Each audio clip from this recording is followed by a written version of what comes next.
श्रीराम समर्थ.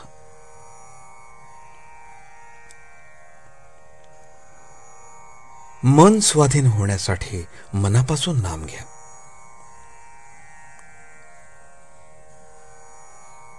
जगात आजपर्यंत पुष्कळ लोकांनी दानधर्म स्वार्थत्याग केला, पण त्यांच्यामध्ये कर्तेपणाची जाणीव राहिल्याने खऱ्या अर्थाने त्यांना निस्वार्थी बनता आले नाही.